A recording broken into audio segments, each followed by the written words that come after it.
I never thought the woman I loved more than life itself would look me in the eye and tell me she wanted a divorce. Not because of some unbearable fight, not because we were unhappy, but because her career had taken off. My wife, Emily, had just received the biggest promotion of her life, one that made her the youngest regional director at her firm. I was so proud of her, proud to the point where I bragged to my friends and family about her success. But while I was celebrating her achievement, she was quietly planning a way out of our marriage. It was a Friday evening when she came home later than usual. She was dressed in an elegant navy blue suit, her hair perfectly styled, and she looked every bit like the powerful businesswoman she had become. I was in the kitchen, cooking her favorite meal, thinking it would be a perfect way to celebrate her promotion.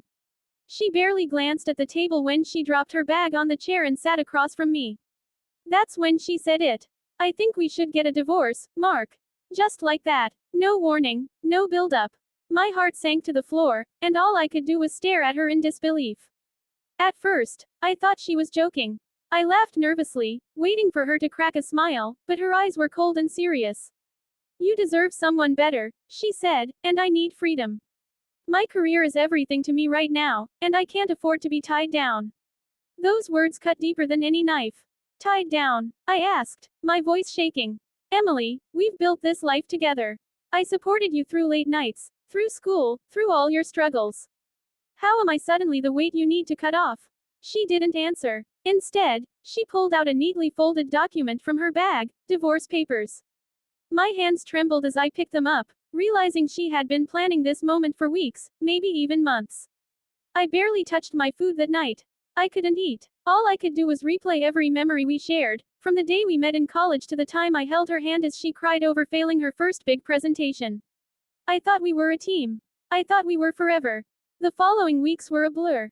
Emily started staying out late, claiming it was business dinners and networking events. I wanted to believe her, but deep down, something didn't sit right. The woman who once called me during her lunch breaks just to hear my voice no longer even looked at me when she came home.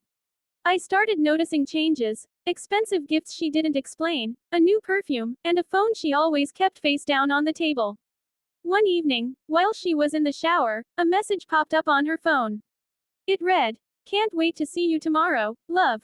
My heart stopped. I confronted her, and she didn't even bother denying it. She admitted she had been seeing someone else, a senior executive at her firm who had been mentoring her career.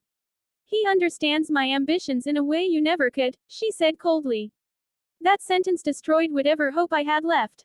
For years, I had been her biggest supporter, and now she was trading me in for someone who offered her prestige and influence.